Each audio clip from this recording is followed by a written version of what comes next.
This is Dave Moss of the Unfunded List, and I'm pleased to bring you the Open Door Philanthropy Podcast. I hope you enjoy it. Today, I have been invited to the office of Barbara Harmon to discuss her family giving, done mainly through the Harmon Family Foundation, located in Washington, D.C. The foundation was started by her father, Sidney Harmon, the founder of the Harmon Card and Speaker Company, and also an Undersecretary of Commerce in the Carter administration. I'm mostly looking forward to speaking to Barbara about the nonprofit she founded, which is called the Catalog for Philanthropy. The catalog does similar work to the Unfunded List. Even though I haven't met her yet, I already know we both have a passion and dedication for supporting a variety of causes. Barbara Harmon began her career as a college English professor, landing at Wellesley College in 1977, where she wrote 3 books and taught literature and writing for 25 years. She became executive director of the Harmon Family Foundation in 2000 and founded the Catalog for Philanthropy Greater Washington in 2003. The catalog annually features the best community-based nonprofits in the metropolitan Washington region and has helped raise over $29 million to fuel their growth.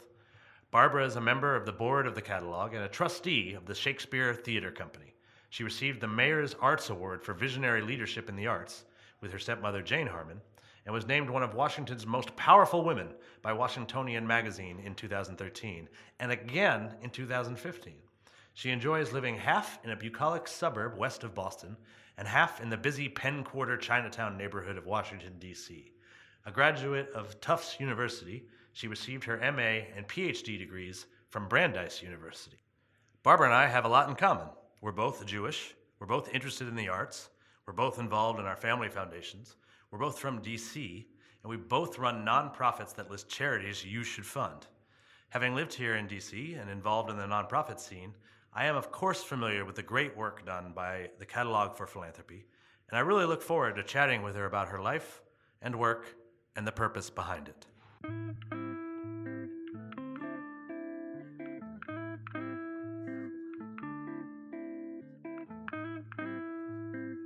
Hello, Barbara. Thank you for having me here in your office. Let's get started. Why don't you tell me a little bit about what you were like growing up? What was your childhood like? Oh my goodness. I grew up, we were just talking about this, I grew up on Long Island outside of New York City, and in a family of 4, sort of big, busy family in a very kind of traditional 1950s suburban Long Island community. Pretty homogeneous in a lot of ways, but interestingly diverse in other ways. It was a post-war community built in the era in which Levittowns were being built. There's sort of communities on Long Island where there had been nothing but farmland, and all of a sudden suburban houses, mostly for families of 4, we were a family of 6, were being built. But we had, my dad was building a company that became very successful. Down the street was a policeman. Around the corner, the dad was a fireman. All the moms stayed home. I didn't know a single person whose mother was not at home with her kids. So it was that sort of 50s era when I think kids benefited a lot, but it isn't particularly clear to me how much the moms benefited from this arrangement. And, you know, it was a pretty easy way to grow up. Not very diverse, as I said, racially diverse, but interestingly diverse economically. People really on a sort of broad scale, from the policeman and the fireman and the guy who worked in a factory to the entrepreneur building a mega business. But I lived there just about my whole life growing up before I went to college, and thought my parents were a little square for living on Long Island when they, could have lived in Manhattan, which is where I spend my weekends. So. That must have been, I grew up in Maine. There was no cosmopolitan escape for us. Yeah. Interestingly, we have, Maine does have some philanthropists, and there was a guy up the street from us named Harold Alfond, Dexter Shoe Company. Yeah. And I think he's probably the richest person in the history of Maine. Every hockey rink in the state of Maine is Alfond Arena. But as you were talking, it's interesting. There was also a policeman who lived on my street. One of the things very helpful to me as a philanthropist is the fact that I have real relationships with people who are not philanthropists, and there are people who didn't get that chance. It sounds like you got to grow up around lots of different perspectives, which I just think is of the utmost importance. Yeah. Do you remember when you first started thinking about giving? It's interesting. The foundation that I now run is something that has existed in different iterations across my dad's and my lifetime. And in the later part of my life at home, before I went off to college, there was a Harmon Family Foundation. And you said before you went off to college? Before I went off to college. And you were aware of it? Yes, and I was aware of it. But we were not involved in it. I knew that it existed. I knew that my father had philanthropic impulses. He didn't really talk very much to us about it, but we were really sort of aware that in his mind, this was something that you did if you were in a position to do it. Mm-hmm. It was a little bit of a joke in the family that my dad later on used to send an annual letter out to all of us and say, why aren't all of you more interested in the foundation? And I would always raise my hand and say, I'm interested. And then my dad would fly off to Japan or, Germany or somewhere on a business trip, and that would be the end of the conversation. But in the back of my head, there always was this sort of sense that somehow we were a giving family, but were we actually engaged in philanthropy when I was a kid? Actually not. Mm-hmm. I think there was definitely in the family, though, an idea of a different kind of giving back, more sort of in the volunteer universe. We were all encouraged to do that as kids. And I don't know how widespread that was when I was growing up in the 50s. You did volunteering I volunteered at a hospital. I was a candy striper. You were a candy striper? I was a candy striper. I wonder, can you still be a candy striper? Is that still a thing? I have no idea if anybody would I only know it from TV and of stuff. asking a kid to do that. It seems like nowadays. Probably you can't get away with that. No, I don't think so. Was it only girls that could do the candy striping? Hey, there weren't too many guys walking around in white dresses with pink stripes. Not then. If they were, they weren't doing it. It's still rare. It's just a little bit more acceptable now. Yeah. Well, depending on where in the country. Exactly. I was a candy striper, and when I went to college, the first thing I did was to join the organization that ran the volunteer work there, and I worked in a community center. I went to Tufts, and I worked in a community center in Medford, which is a very economically diverse community. I ran a summer camp for kids at the Roxbury YMCA, and this was just seemed to be part of life to me. It didn't seem like I wouldn't even have named it as something special that I did. It just sort of seemed like, well, this is what you do. It really is. It wasn't giving in the financial sense of giving, but a sense of, I wouldn't even call it obligation because it didn't feel like it was imposed. It just seemed like something that felt right to me to do and that I just did pretty much naturally. Mm-hmm. So, as I mentioned, I grew up in Maine, which is a place almost entirely devoid of Jews. Mm-hmm. So I did not have any sort of formal Jewish education. Since I left Maine, I encountered some, and it's been told to me that it's often a very important part of a Jewish education.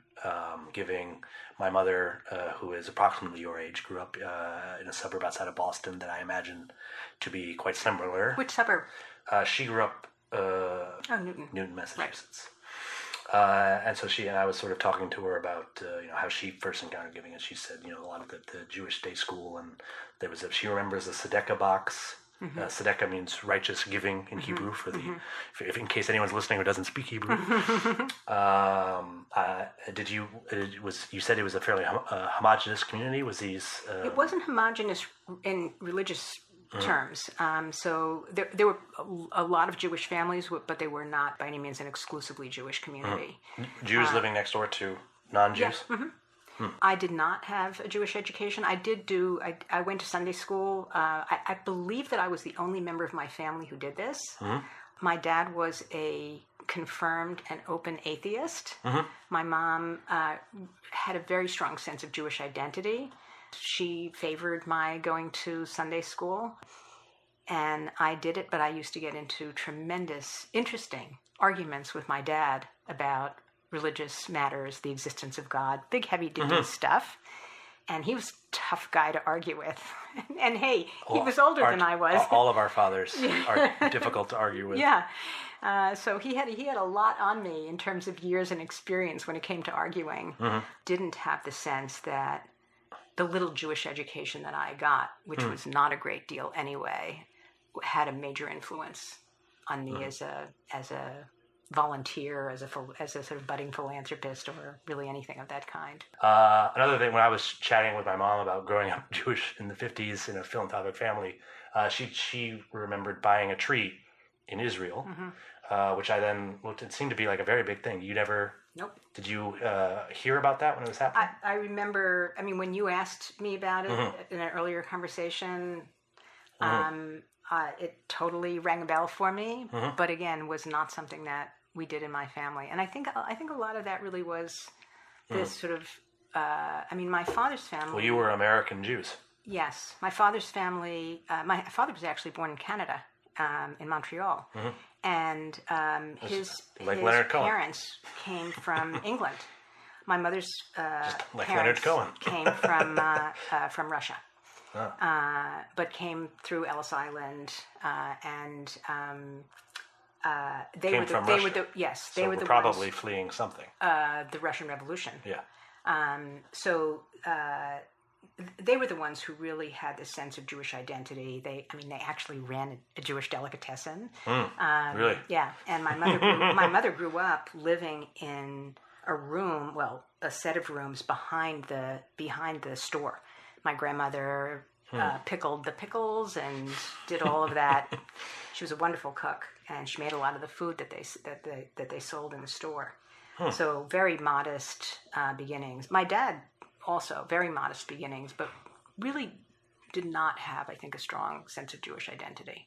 My mother certainly did, but I really don't feel that the philanthropic impulse in the family came from that.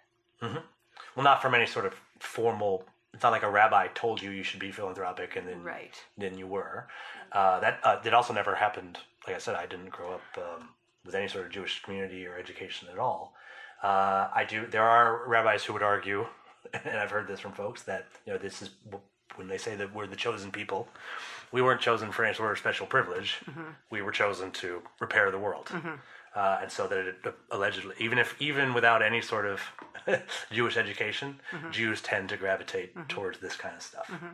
I don't know if that's true, but there are some numbers to back that up. We are a disproportionately generous people. It's about the last time I looked it up, I think from the Pew report, about 30% of the philanthropy in this country, and we're 2% of the population. And that's it's not because some rabbi told us to. When did you said that you're growing up that you were aware of the foundation, but not formally engaged, not going to meetings or anything. When did you become involved, like actually involved? So, actually about 15 years ago, right at the turn of the century, almost 17 years ago now, I had finished writing my third academic book. I was teaching English at Wellesley College. I was a tenured professor. And I loved the teaching, and I loved the work. I loved the writing, loved the reading. I think this is a little bit connected to the particular nature of the research and writing that I was doing. I really had this very strong sense. I spent 10 years writing one particular book. It was a big book. It was a tremendous amount of work. And, the audience for academic books is minute, smaller now than it was even then. And it's actually all I read. As academic books, academic monographs. Oh my God, I feel for you. Well, they're written for a different purpose. They're in order to be a professor at a place like Wellesley, they're looking for somebody that does very narrow scholarship in general. Is my understanding. So yes and no. I mean, it scholarship for sure, narrow not necessarily. In your field, absolutely. You're not going to be an expert at something if you're not really inside of your field. That's a lot less true now than it used to be. There's just so much crossing of fields. But when I was writing this book, the idea of the book and this is, believe it or not, connected to your question, though it may take me a little while to get there. The idea of the book emerged because I was teaching a lot of 19th century British fiction, and I kept bumping into these sort of unusual incidents in Victorian novels in which women made extraordinary public appearances, which is it's an uncommon phenomenon in the Victorian novel, which is typically understood and described as the domestic novel. Novels with romantic plots. The marriage plot is a very familiar way of describing the sort of most common plot of the Victorian novel. So these were books that included scenes of women emerging into a sort of strike scene at a mill, or walking unaccompanied through the streets of a city, not done by middle-class Victorian women, who are the subject of most Victorian novels, being required to speak in front of a jury at a trial. And these were trying things for middle-class Victorian women to do. And so I just found these scenes really curious. Like, why was I seeing them? What were they about? Was there a connection from one to the next? And what was the sort of what were the social and historical circumstances that were likely influencing these novels at the time? And so I began, because they were novels about women, and because women typically operated in the private sphere in Victorian England and in the Victorian novel, I thought, these instances of women's public appearance, they're kind of boundary crossing events in these novels. And so I began to sort of do some historical research into the background of these books. And of course, the 19th century is the emergence of the British women's movement. A lot of people tend to think of it as really associated with and fixed on the suffrage movement, but there's a really much longer history to it that many people who study this subject date back to the 1839 Infant Custody Act, which was the Infant Custody Act. Yes, of course. Custody Act, right? Because women were understood to be the property of their husbands, as were their children. And in a famous divorce case, the subject came up about who would have custody of infant children. It was the husband's right to have that custody was being contested by the divorced wife. Interesting. And so it's often looked at as the first piece of feminist legislation, even though the person who brought the case would not have called herself a feminist. I think if you'd said that, no one would have. I don't know that the term even existed. So what would they have said? What would they have? She would have said, Caroline Norton, she would have said this simply was about her desire to keep her children safe and to keep them where they belonged, which was with their mother. I mean, that is what she would have said. Yep. It is what she did say. So, but it is a very important piece of legislation because it starts to break into this idea that the husband and wife are one person and that person is the husband, as famous jurist Blackstone described it. So I just found this really sort of interesting topic. I began to explore it, investigate it. I read parliamentary debates. I read newspapers from the period. I read all kinds of tracts. And I really began to find that there was a tremendous amount of synergy between what I was seeing in the novels and what I was reading in the sort of historical documents. But what was really sort of striking to me in the way that it connects to what we're talking about is that at the end of this process, and it took me 10 years to write this book, I raised 2 kids while I was doing it, I was teaching, but I wrote this book in a little tiny room, not a heck of a lot bigger than the one we're sitting in right now. And doing that kind of archival research is very time-consuming and very private kind of work.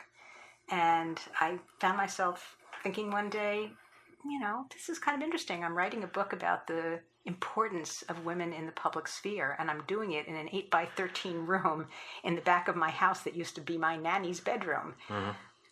Sort of, what am I doing here? And do I want to do this again and spend another 10 years of my life writing a book that has an extremely minute audience of specialists? Is this how I want to spend my life? And I began talking about this with a friend who actually said to me on the phone one day, I know what you should do. You should run your father's charitable foundation. And that was actually the seed of the idea. And a friend of yours? Yes, a friend of mine. Sort of really talking to me about my feeling that I loved the teaching and I loved the reading and I loved the writing, but that it was very private, and that it was sort of me thinking my thoughts out onto paper, and that I felt like I had both a kind of the skill set and also the inner desire to do something that had a broader, more public impact than what I was doing as a scholar. And so this was a sort of intriguing idea to me, that somehow coming out of my own research and looking at these women whose lives in novels, but also often in history, were sort of brave and boundary crossing and with enormous public impact, that maybe I could do something in the world that had a broader impact than what I was doing already, which was not to say that I had not loved my, 25 years of teaching, which I did love, but that maybe it was time to do something different. We were in the 50s, and you are somewhat aware of the Family Foundation. Do you you had no involvement until you're in your 50s? Yeah. I think I did the math right. A friend of yours suggests, and this is actually the first time that you thought about that? Or? Well, it's not the first time I ever gave or ever, did any kind of philanthropy of my own. It's the first time that I began to think about making a career out of, and really being focused on and very sort of consciously developing my skills and my knowledge and my ability to give in a broader, bigger way than I had before. It's certainly not the first time I made a donation or involved I would hope. or my own family in giving, which we had done ourselves as a family for a number of years before that. And talking about philanthropy with my own kids is something that I did with them when they were a relatively young age. What was so let's say if your friend had not suggested this to you and you'd never had the idea, what do you think would have been the succession plan for the foundation? Well, at that time, there really was no succession plan. It was the foundation was a pretty informally operated affair. My dad, in later years, described it to other people. So I get to say this because he said it himself as the Squeaky Wheel Foundation. Oh. So it was actually a pass-through foundation, at least in the iteration that I encountered it in. Can you explain what a pass-through foundation is? So the assets for most private foundations are in a particular location, and there's this obligation to spend 5% of the assets every year. In a pass-through foundation, it's really just, you can think of it as an empty bucket. It's got the structure of a foundation, but it doesn't have any assets. So the assets are somewhere else. They could be somebody's bank account, they could be in a charitable remainder trust, they could be in any kind of estate planning vehicle that for one reason or another was of a benefit to somebody to create at the particular time that money was available to put it into that vehicle. So in our case, the assets were in a charitable remainder trust, and we were allowed by law to move a certain amount of those assets into the foundation.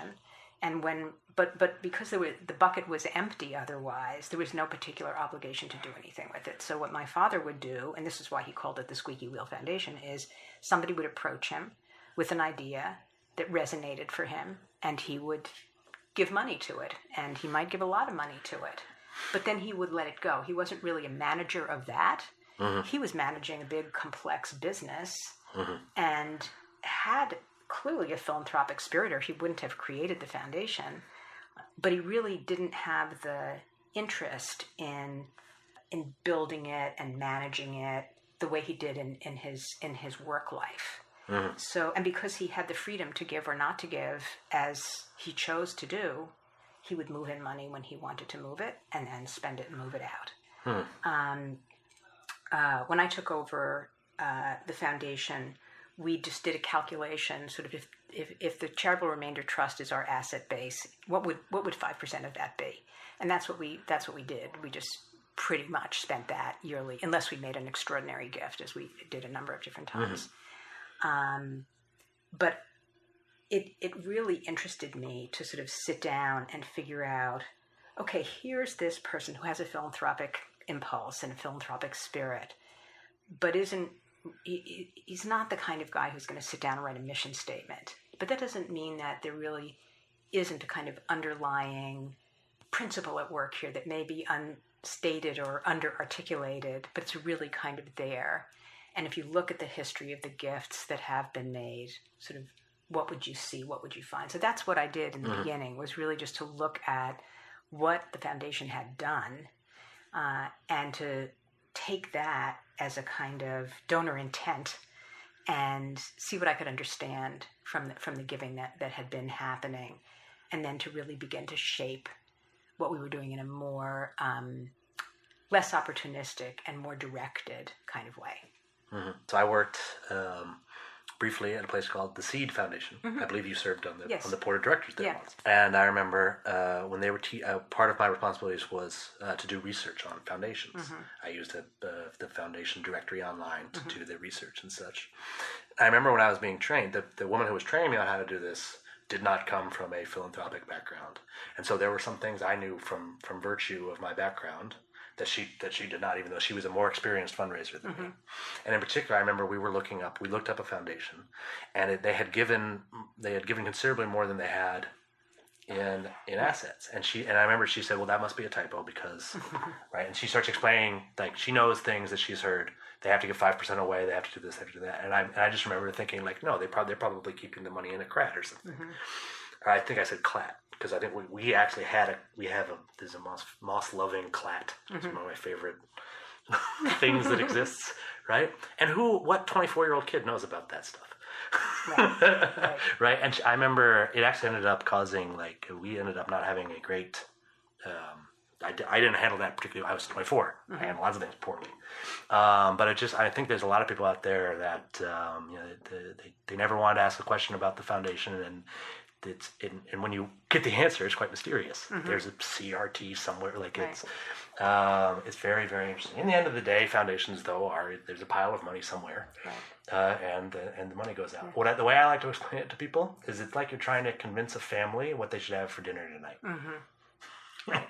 Well, take the phrase family foundation, and you go right away, 50% of it is family and 50% of it is foundation. And, you really, there's family dynamics to deal with. There are legal and compliance and IRS matters to deal with. And then there are family relationships, and there are differences in the way people think about giving. There are differences in interest. There are differences in how managed or unmanaged they want something to be. And all of those things have to be navigated if you're going to make a success of doing this as a family. And of course, some family foundations end up being run by outsiders. Ours has never been.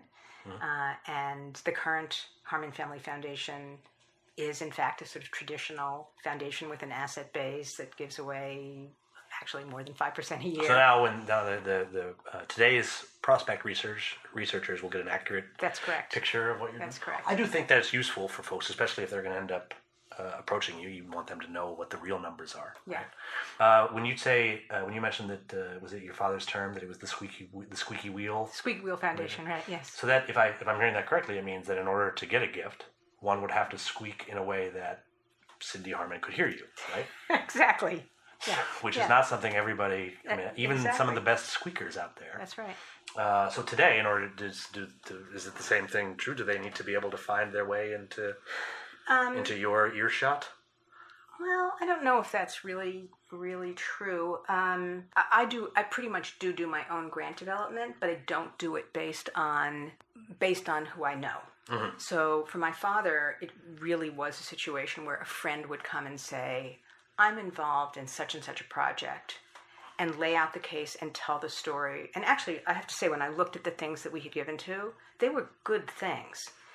So the people who were talking to him, who had his ear, as you say, were not proposing bad things or crazy things, but they certainly were, by and large, friends. So they had his ear. I don't believe that I operate that way. What I have done is to do sort of real grants development. Well, back in 2000, when I began to do this work and got hired by my father and my stepmother to run the foundation, I had to do some digging to find what we had done. And not that I couldn't see where the actual checks had been written, but sort of what was the history of this grant? Sort of how did it come about? Why is it shaped the way it is? Because some of them were endowments, and there were things that I needed to really figure out. There was one interesting case of a grant that it really needed to be rewritten in order to make it work. And so to do that, I had to find out who the players were, how it had come to pass, who the best person to talk to was, where to move up the chain of command in order to really get to the person who was going to help me reshape this grant and make it operate the way I thought that it should.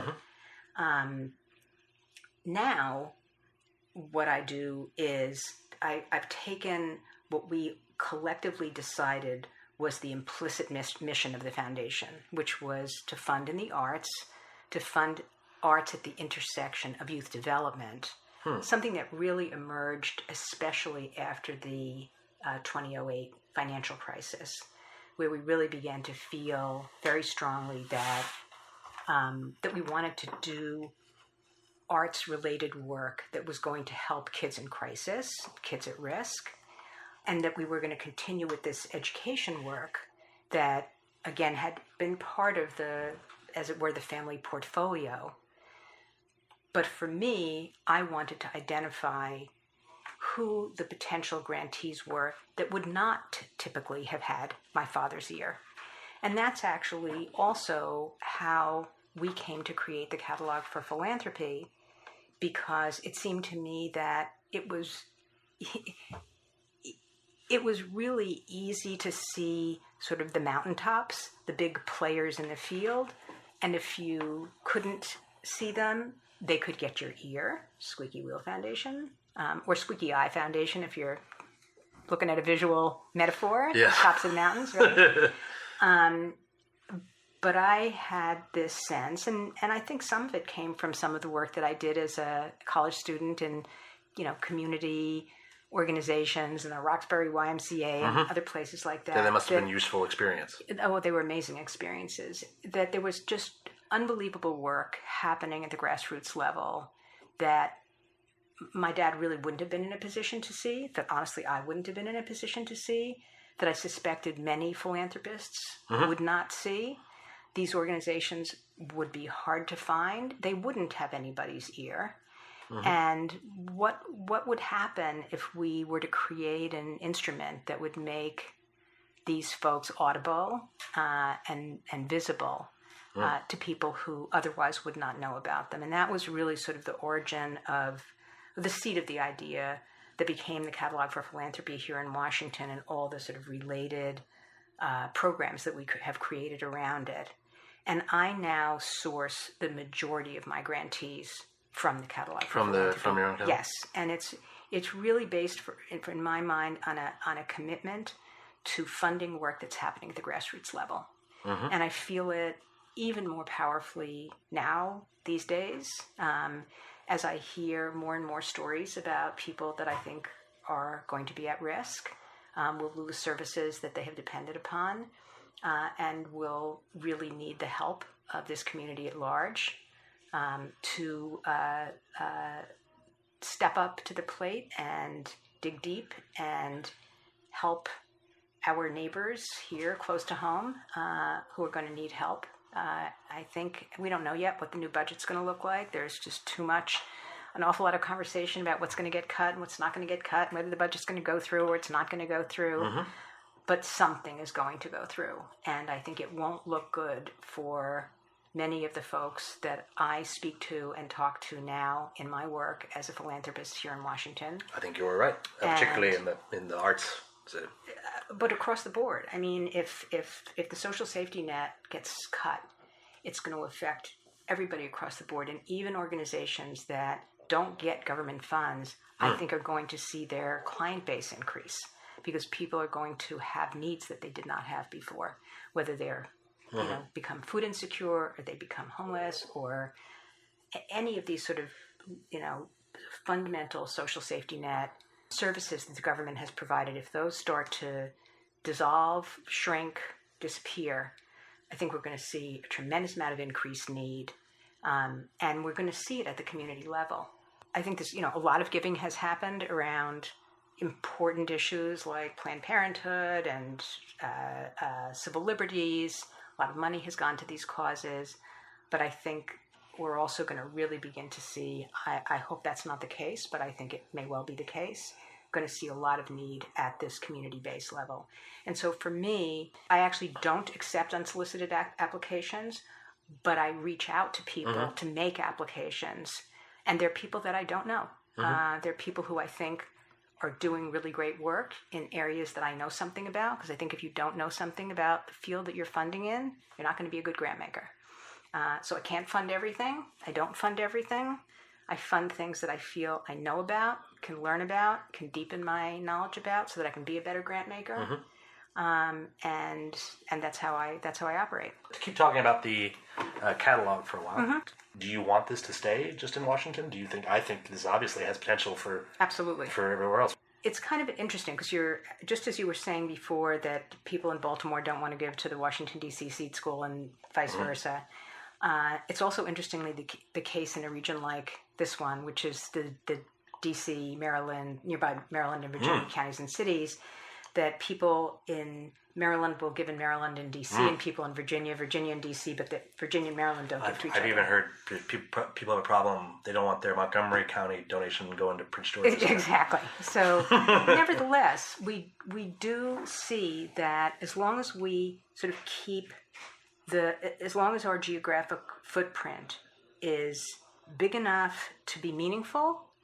We started out, the Catalog for Philanthropy started out as District of Columbia only. And people said to me in year one, and actually that was a totally practical decision. There was one person running that project, and that person was me. So I did that in order to... Well, D.C. is a big city. It's more than enough work to do there. It's strictly practical. Let's just stick to the district. But everybody said to me, really honestly, in this region, people don't think of D.C. as just the district. They think of it as the district in nearby Virginia and Maryland counties. And of course, that's a lot where a lot of the donors are as well. So we expanded to be Greater Washington in the second year. But the idea really was, how do you make the footprint big enough to be meaningful, but small enough so that enough people will care about the organizations that are in the catalog, and that there'll be enough intersection and enough cross-fertilization so that it won't be, for example, if you do it in a state, will people in the northwest section of the state give to people in the southeast section of the state? Probably not. So you want to do a region. In Maine, there's going to be Portland donors and not Portland donors. So it's just tricky. And so I think the idea of a metropolitan region works really well for a concept like this, because you get enough people who really are caring about that area, to whom you can mail things, to whom you can... I suppose it makes it easier to get a physical copy in their hands. Exactly. That hadn't occurred to me. Yeah, and then even interestingly, obviously, dealing with the web and with social media and digital advertising and so on, you can obviously reach a broader audience if you want to, but targeting is easier if you limit the area. And again, you're just going to get more people who care about the issues that are, in fact, local to them and where they feel that they can have an impact. I think a lot of important international philanthropy happens on a scale that's just too big for a lot of donors. And where they really, on the one hand, you always hear the message that a dollar goes much farther abroad than it does at home. But at the same time, dealing with things like inoculating populations against malaria or cleaning water supplies, it just feels too big for some people. And I think that there is a desire among a lot of people to do a very concrete kind of giving where they can really see the impact of the donation. And although in the catalog we are not doing what you do see in a lot of crowd raising platforms and other sort of philanthropy sites that are really focused on large numbers of small donations, where you see people. We've talked about this before. It's the organization started out in New York that gives, the terrarium to Mrs. Smith's third grade class. Oh, the Donors Choose? Donors Choose, thank you. So, in Charles something. Best. Is that his name, Charles Yes, Best? yeah. Wow, man, it's amazing how you just know these stuff, right? So I never met you him. got half of it, and I got half of it. No, that one. I think part of why people really like that. It's so concrete, right? And you give your money, and you watch the donations build until the project is completed, and then they do a fantastic job of feedback and showing you get photographs and letters from the kids and all of that. And people love that kind of philanthropy. It doesn't keep the lights on. It doesn't pay for the development director who's going to raise the money, who's going to free the executive director to do the work that he or she is most gifted at doing. Nevertheless, it's very appealing, especially to young audiences and to beginning philanthropists, and I think that's one of the things that's so good about it. But I don't think that it can be everything. I think the catalog is in sort of that middle range where it's saying, look, if you have a donation of $1,000 or $2,000 or $500 or $250, these are small organizations. They're going to be really happy to have that gift from you, especially because you're a donor that they don't know. They haven't solicited you. They haven't put any work into you. As having been in that situation, a couple at Seed, I was the one who opened the mail and deposited checks and stuff, and I can say that there isn't much that's more, and not just that it's exciting because you have money, right? It's much more than that. A new donation has come from a new person. Yeah. Like the validation. Like right. It is some real. I'm getting a little choked up thinking about it. Yeah. Well, someone took time out of their day to give you money because they like the work you're doing. That is really special stuff. Yeah. And you didn't have to bother them first. Exactly. It just came in the mail. It's like the greatest thing that can happen to a fundraiser. So you're creating that on I think probably a daily basis. Exactly. And so I think that really, we felt that if we stayed focused on the region, that there'd just be more opportunity for the donors to get to know the nonprofits, for the nonprofits to get to know the donors, for there to be more possibilities for connection and intersection than if we went super wide but thinner. Yes, absolutely, we see this as a model for regional philanthropy. It's not ever going to be a model for international philanthropy, and there are plenty of great models for that already. So you don't think you could... So let's say could you do a version of this that featured international organizations nonprofits working on different? You could pick the global goals and. Of course, one could. I mean, I think it would be much. I think you're right. It would be. Where would you? I mean, as a print catalog, where the heck would you send the thing? I mean, it's. I think that websites like Global Giving and there are other ones that do this. They work because they're strictly online. Their job is to drive people to that website. They operate in a way that's not dissimilar to the website that we just talked about, and where you're seeing money build towards the completion of a project.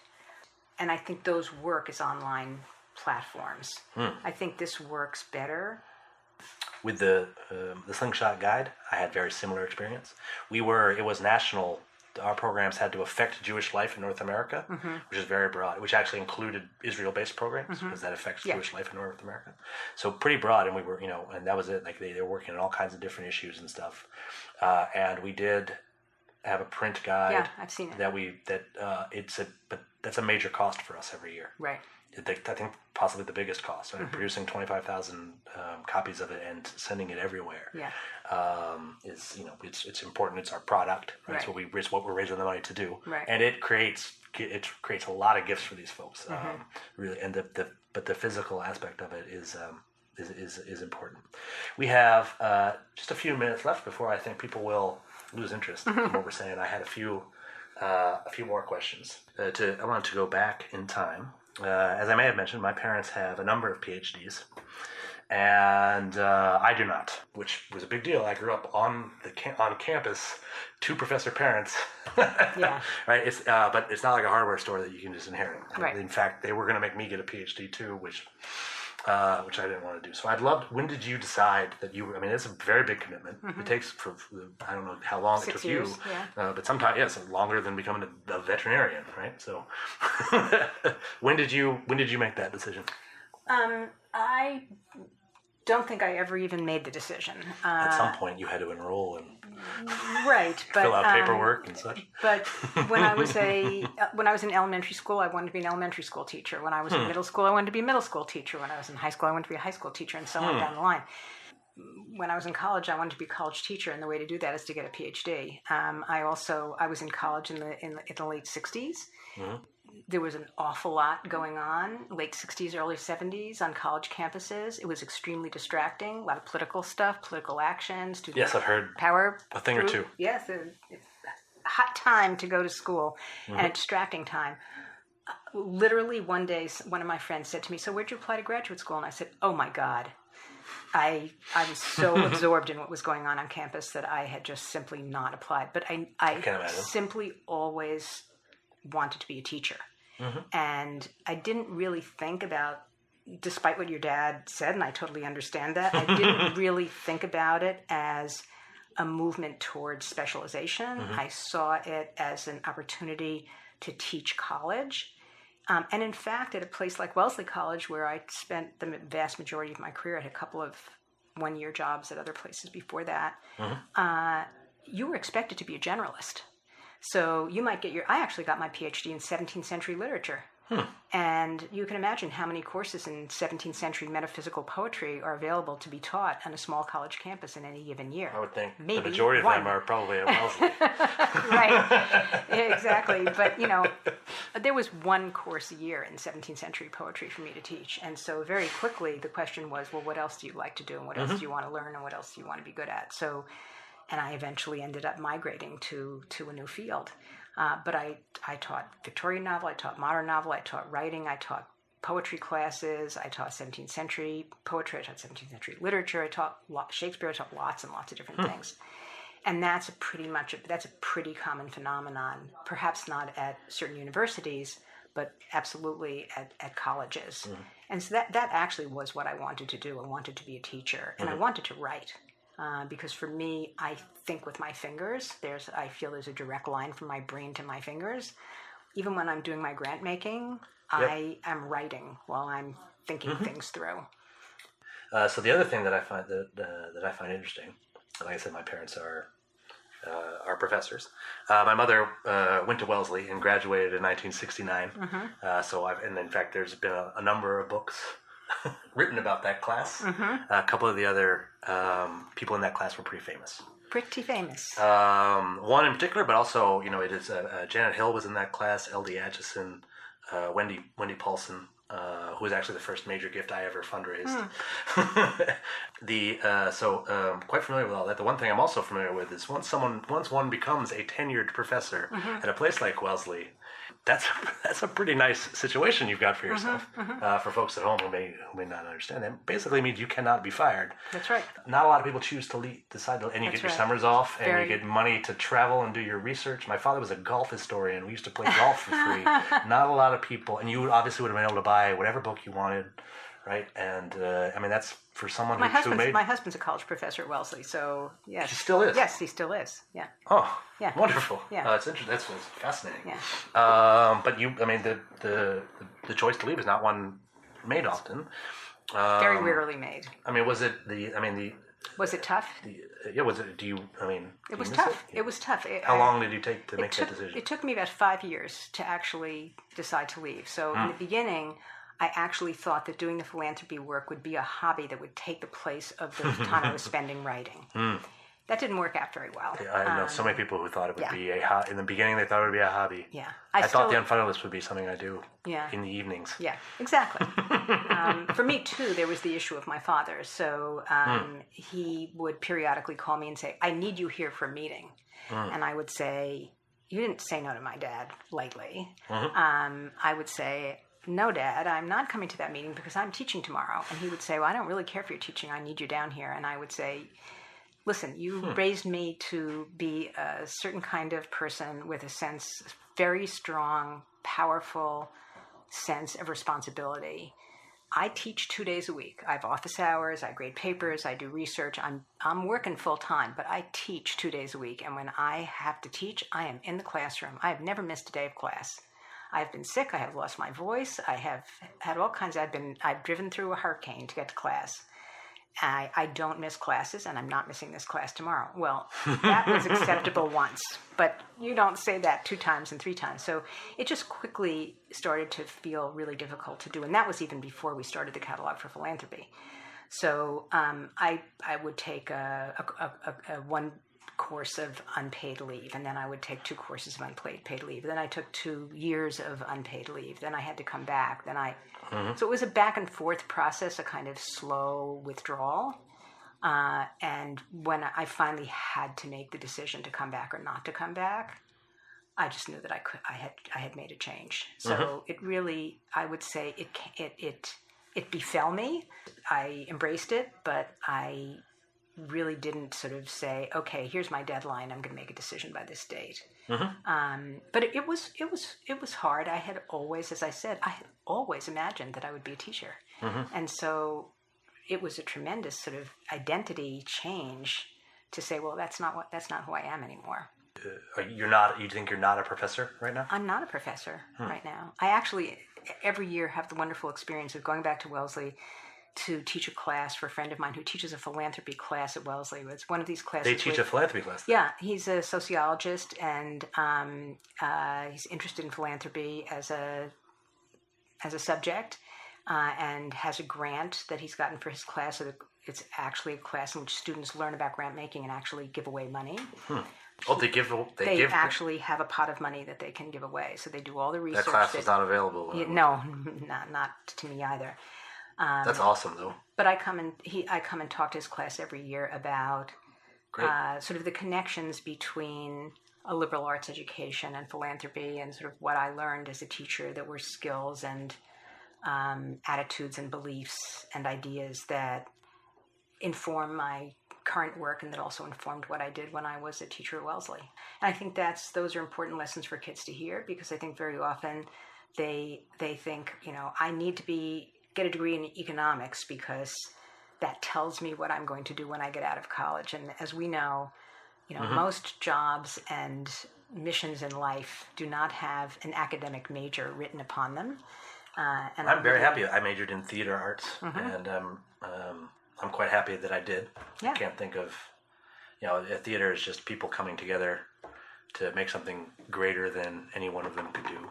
You have to know your role, right? You have to be able to specialize. Like, it's applicable to almost everything. Right. And you also have to learn, like, one of the things I learned a lot about is you do a new play in a new period, you have to be able to quickly learn information about that, which I find very relative to philanthropy. So you've been kind enough to share some of your experiences of how you first got involved in your family's philanthropy. I had a kind of a jolt of a start to it. You got your PhD, which we were just talking about, from Brandeis, which is a beautiful school. My great-grand uncle made the gift to make Rose Art Museum. When you were at Brandeis, did you ever get a chance to stop in there?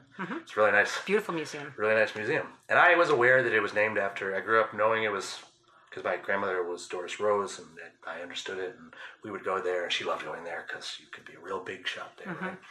But like I was young and never really thought about it. And then one day they were facing a very big operational crisis and decided that they were going to start selling Picassos and Rothkos. I remember this. Yes. Out of the, yes. They got into big trouble about that. Yes. Well, for all the lawyers that Brandeis has, the descendants of Louis Rose have more lawyers. Yeah. Thank goodness. They sold off a couple very nice pieces of art for. Basically, this was art that that doesn't get sold normally. Yeah. So they kind of took a bath on it. They were in a very difficult situation, one that I've never been in, and I don't know what I would have done in the case. But the very first thing I was asked to do for my family philanthropy was to sign a letter as the descendant of this guy who died in 1958, which I don't know. You can tell by looking at me. I never got a chance to meet this guy. No. Have you ever had a probably not something that required legal action, but have you ever had a bad experience with a grantee? I don't necessarily need you to tell me who, but sometimes the signals get crossed, or No, I actually haven't. I have had, and I actually inherited what I thought was a troubled grant. It's better than bad. Yeah, troubled is what troubled. I should say. The way it was structured and designed with perfectly noble purpose, to do something that was worth doing. It was badly designed, and it was very, very tricky to figure out how to fix to figure out what the problem was, why it wasn't working. And I actually found out that it wasn't working because I got an end of year letter from the grantee who was administering this grant that said something like, well, we might have wished that the students at X school had taken greater advantage of this program, ... And I thought to myself, I wonder what that's about. That was where my sort of critical, Might have wished. we might have wished. And I thought, I really do wonder what this is about. And I don't know where this grant originated. I don't know what its structure is. I don't know who imagined it. I don't know who's invested in it. I need to find out. And it was really honestly like doing an archaeological dig to figure out who was that person who first got my father's ear. How did that person feel about talking to me about this grant? Would this person fill me in and tell me who the sort of key players were? Were they people I could get an audience with? How could I, and what could we do together to fix the problem? And it was a major project. And what we ended up doing was taking a grant that was supposed to operate over a 5-year period and then be used up, but wasn't, basically, it sounds weird to say this, but there were too many services being provided for the entity to actually absorb and make use of. So it was designed to be spent over 5 years, and what I ended up doing was turning it into an endowment and restructuring the relationships that would really make it work, and then making sure that it existed in perpetuity. So it was actually one of the very first things that I did, and it was a really interesting lesson in making sure that when you make a grant to a community organization, you're actually giving them something that they can use and that they want, and that they have genuine buy-in for, and that the people who are really going to be involved, in this case it was a school, and yet there was very little conversation with the faculty who were actually going to have to be incorporating these arts programs into the curriculum. So it was really interesting, and for a novice philanthropist like myself, I was dealing with some pretty snappy folks, but it was a thoughtful process, and it worked. And that grant still exists. As I said, it's an endowment, and it's now operating the way it's supposed to work. And it really was honestly no fault on anybody's side. It perhaps wasn't thought through as carefully and thoughtfully as it might have been. Well, I think it can be a real. I mean, it was the same situation with me. I wasn't involved in the original gift, and it was I remember my uncle. We had to look up lots of documents from when this stuff originally happened, and who promised what, and what was supposed to be happening, and that was how we ended up proving to them that no, you can't sell art to pay operational costs.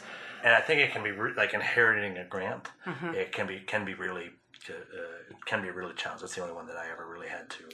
It can be very tricky. But I didn't have to take the lead on anything. But having to take the lead on a grant that was initiated by somebody else must be. I mean, I think a lot of people want to just leave it alone, wipe the slate clean and start and start making new decisions over, which could be quite harmful to the nonprofit ecosystem. Right, exactly. Of those grantees. What do you think are some of the more exciting things happening in philanthropy today? We've talked about things like crowdfunding and stuff like that on this call. What are the things you're most excited about for the future of philanthropy? Well, one thing I'm excited about is the idea of disseminating this catalog for philanthropy model, because I think it's very clear to me that it works. We're raising now over $4 million a year that we know of for community-based nonprofits, and can't possibly track all. We cannot track it all. We just can't. And we're learning a lot, too, about the needs of community-based nonprofits. So we've built a whole suite of training programs around the catalog that could move with the model to another city, or it could be a later phase, as it was for us, for some new city. So my hope is that within the next 3 years, we'll identify 3 sites and get this model up and running in other cities in the region. And I think that there's just a tremendous amount of... This is to say nothing about the importance of international giving, but I do think that there's a very strong sense that people have these days of a sense of community, maybe a reaction to feeling a sense of threat. And I'd say they either have a sense of community or they would like to have. Right. They said, this is well a way put. that you can That's get right. one. Yeah. That's right. I think that's exciting for me. Me as well. And I really I will see that happen by the 3-year mark. Your goal, you want to be in 3 more cities? Yes. In the next 3 years? By the end of, but in the third, we have a new strategic plan, but and focusing in on disseminating the model beginning in the 3rd year is the plan. And if a major philanthropist from another city is listening, they should get in touch with you. Yeah, absolutely. The catalog. Absolutely. I think too. I've recently been hearing about something that I think is kind of interesting. So I think collaborative philanthropy is interesting, especially for large problems that are really challenging to solve on one's own. So, for example, here in Washington, the Community Foundation is starting something called the Resilience Fund. It is looking for donors who want to make a significant contribution and to work on things like policy and advocacy around key issues like immigration, transportation, and whatever else comes along as it comes along, to sort of stay on top of the political situation. And again, where that's a situation where it's awfully hard as an individual philanthropist to have an impact. But if you get together with others who have some significant capacity to give and a leadership and brain power and the ability to do something bigger because you are working in collaboration with others, I think we may see that as something that's going to come down the pike in the next few years. I agree about both of those things. Obviously, I see value in lists of nonprofits you should fund. Right. But also, particularly, I think you're absolutely right on the collaborative stuff. That's something I can tell you that my grandmother didn't know any of the other funders of any of the things that she funded. Yeah. I mean, other than to say hello at cocktail parties. Yeah. Certainly, they weren't talking about, well, let's do this giving or whatever. Yeah. The first major giving I got involved with after the Rose situation was to join the Slingshot Fund, which is a collaborative giving circle. A friend of mine, some friends of mine founded something that used to be called the 1% Foundation. This was before the Occupy movement. Yeah, so right. They changed their name to Giving Circles Fund. It's a really great website. Anyone or any group of people can create their own giving circle. You can set it up so it takes an automatic amount out of your paycheck or whatever, and they often pick certain topics and stuff. I think you're absolutely right. For if you want to pick an issue, right? So you create a little community, and you're having impact, and you're going to end up making, I think, smarter grants because you're going to have more perspective behind it. Yeah. For some reason, we set up. I think the foundation system is somewhat to blame. The site that we're all alone, we're all on our own. I remember the first Slingshot day, right? The Jewish funding community is very narrow, and they're funding a lot of the same stuff. There were 2 major Jewish philanthropists there, and I was sort of listening in on them. And as I listened in on the conversation, I realized that they're meeting for the first time. These both guys in their 80s who had been making major gifts to the same things for decades. Yeah. And this was the first conversation they had ever had. It was at a Next Gen event. Yeah. And I think that since then, there's a lot of interest in that. It's great to hear a philanthropist of your caliber feels the same way. Are there current philanthropists out there that you admire, that you might want to give what my generation would call a shout out to? My generation uses that term. Did they say as well. shout out? As well? I don't even know. I don't. Well, I have kids. I'm not hip. So I don't actually know if we're still saying shout out. Yeah, shout out. Who knows? Shout out may be old by this point. It's a philanthropy podcast, so I don't think hip is necessarily what we need to be. You know, it's funny. My identification is more with nonprofits than it is with other philanthropists. Well, is there a nonprofit? You run a nonprofit and are fundraising and stuff. That makes sense. Right, but also, I mean, what drives me is sort of seeing the work in action and seeing the people who. I mean, a lot of nonprofits in the catalog for philanthropy, for example, are founders. So these are people who see a need, figure out, as I might say I did in starting the catalog, see a need, figure out how to fill that need. Very, often, certainly true of most of it. Moses-style leadership. You have a vision, and you know where the Holy Land is. You're going to need a lot of help, but having that vision in the first place is a That's right. And it's a tough row to hoe. It's not easy. You have to do everything yourself to begin with. Took them 40 years to get through the desert. That's right. So you're going to fundraise. You're going to do the work on the ground. You're going to, the first year I did the catalog, I wrote it, I photo sourced it, I worked with a designer on it, I created a mailing list. I did all that. I did everything. It's not actually a sustainable model, but it's a great way to get something off the ground. Mm-hmm. And then you have to figure out how to grow the organization. So I have so many people that I admire. I would almost hate to single one out. I admire people who have the guts and the courage and the compassion to see something that they think needs to be done and to step up to the plate and do it, often at tremendous personal cost, because it is exhausting to do this work. And so those are my heroes. Thanks for listening to this episode of Open Door Philanthropy featuring Barbara Harmon. If you're interested in learning more about the work of the Catalog for Philanthropy, check out cfp-dc.org. And as always, if you're looking for or willing to provide helpful and candid feedback on unfunded grant proposals, please sign up at unfundedlist.com.